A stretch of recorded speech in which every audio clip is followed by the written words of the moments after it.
오늘하고 내일 해서 저희가 요한계시록 15장과 22장까지의 말씀을 하고 금년의 말씀을 114 말씀을 마칩니다.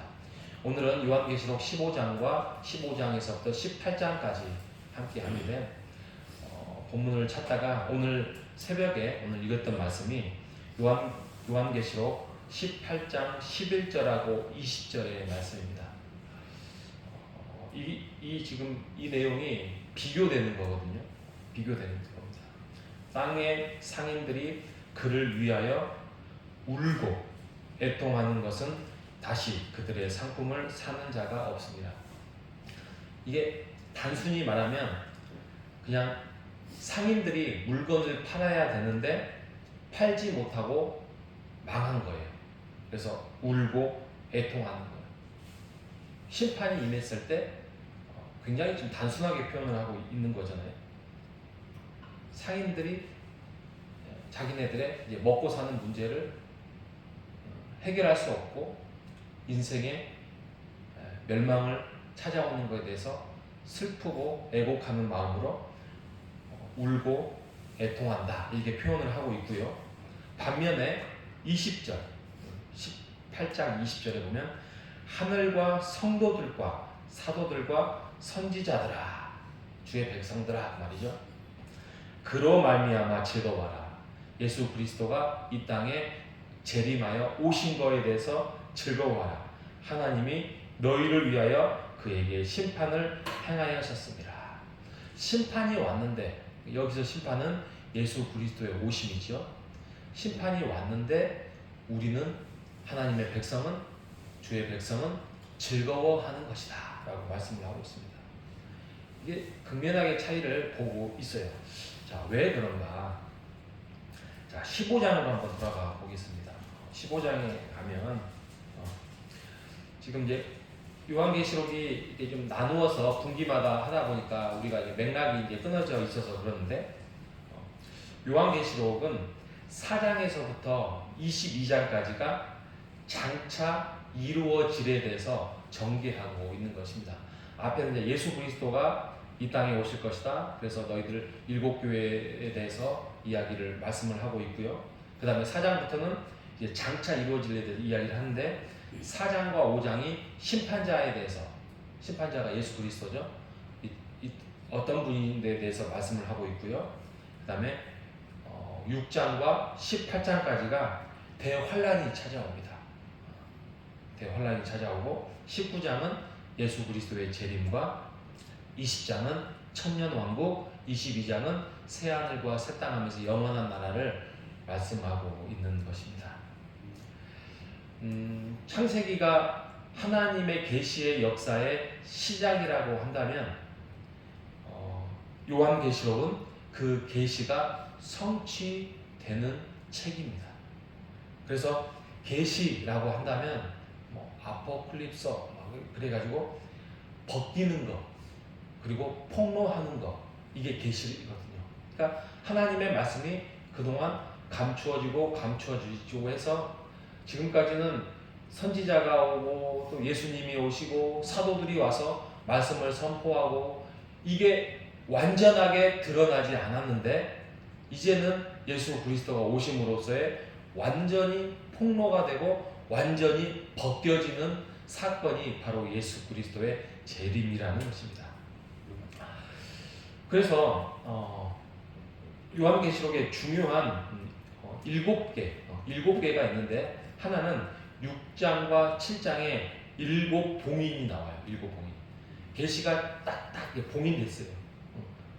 되겠는데 이게 이제 벗겨지는 거예요. 그래서 8장과 11장은 7 나팔이 나옵니다.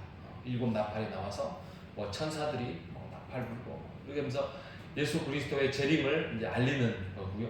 그 다음에 16장에 오늘 읽었던 본문에 보면 7 재앙이 나옵니다. 이게 이제 7 대접이라고 되어 있습니다.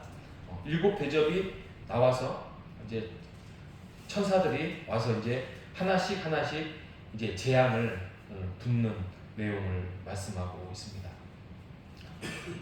그래서 17장, 18장에 보면 이제 바벨론에 대해서 갑자기 구약의 바벨론이 멸망하고 없는데 갑자기 AD 지금 90년 100년에 요한이 이 기록을 하면서 왜 갑자기 바벨론이라는 그 사단의 세력, 하나님의 나라에 대한 공격하는 세력을 상징적으로 표현하는 것이 바벨론이거든요. 이 당시로 말하면 로마죠, 로마.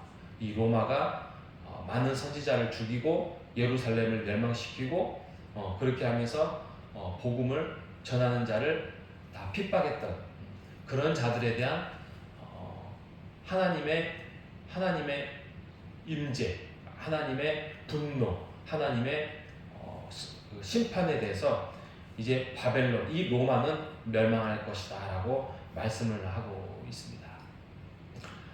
오늘 구성이 그렇게 되어 있습니다. 그렇다고 한다면 오늘날 이 땅을 살아가면서 우리에게도 영적인 싸움을 하고 있는 게 있죠.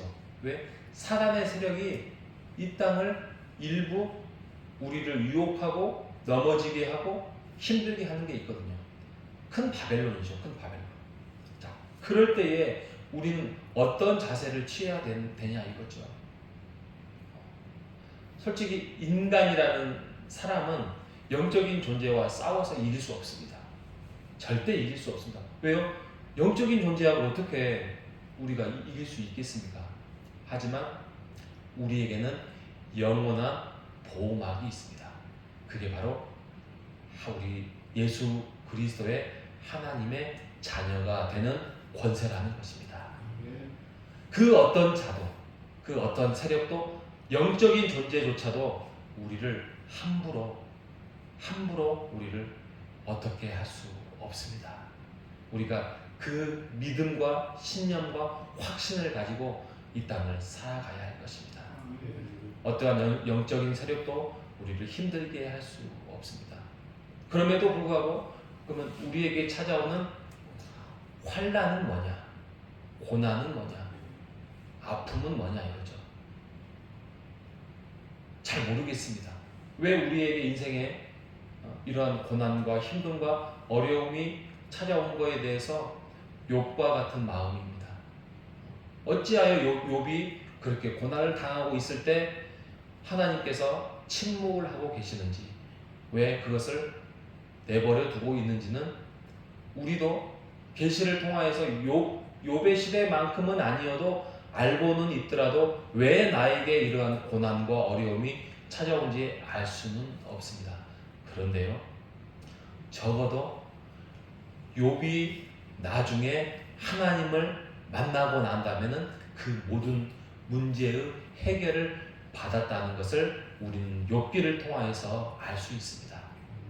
우리가 그 믿음을 가지고 살아가야 할 것입니다. 그리고 앞에서 말씀드렸던 것처럼 우리가 적어도 심판의 어떤 악한 존재자로 인하여서 우리가 다른 악한 곳에 가지 않고 우리는 결국에는 예수 그리스도 안에서 영원한 나라에서 살아가는 주의 백성임을 우리가 확신하며 살아갈 수 있는 것이 얼마나 큰 우리에게 믿음입니까? 우리가 그 믿음을 가지고 살아가는 우리 모두가 되시기를 바랍니다. 그리고 적어도 하나님께서 우리를 내버려 두지 않는다는 것입니다. 우리를 붙드시고 인도하시고 이끌어 주실 것입니다. 금년 한 해, 이제 내일 또 하루가 있지만 한 해 동안 여러 가지 우여곡절, 여러 가지 사건 사고, 어려움이 개인별로, 가정별로, 또 우리의 가족별로, 또 직장별로 있었으리라 생각합니다. 그럼에도 불구하고 우리가 낙담하지 아니하고 우리가 하나님 안에서 일어설 수 있는 것은 우리 안에 하나님께서 충성하는 자, 하나님께 함께하는 자는 영원한 생명을 허락하셨음을 우리가 믿고 금년 한 해를 은혜롭게 마무리하는 우리 모두가 되시기를 바랍니다. 주의 말씀을 붙들고 힘들 때는 기도하고 즐거워할 때는 찬송하고 우리가 예배드릴 때에 하나님의 음성 속에서 확신을 듣고 나아가는 우리 모두가 되시기를 바랍니다. 주 안에서 진정한 평화가 있고 주님 안에서 기쁨이 있음을 알고 오늘 하루도 승리하며 살아가는 우리 모두가 되시기를 주님의 이름으로 축복합니다. 하나님 감사합니다. 우리에게는 영원한 애통함이 없음을 알게 하시고 우리에게는 결국에는 승리의 날을 가지고 올 수 있고 소망을 잃지 않고 마지막에 영원히 누릴 승리의 그날이 있음을 기대할 수 있도록 인도하여 주시는 애 감사합니다. 하나님, 우리가 이 땅에서 아무리 힘들다고 할지라도 우상에 무릎 꿇지 않도록 도와주시고 힘의 권세에 우리가 탐하면서 영적으로 무너지지 않도록 우리의 마음과 우리의 상황들을 지켜주시옵소서. 영원한 하나님의 나라를 소망하며 우리가 하나님 안에서 하나님의 자녀된 기쁨과 은혜 속에서 오늘도 승리하며 나아갈 수 있도록 인도하여 주시옵소서. 살아계신 예수님의 이름으로 기도합니다. 아멘.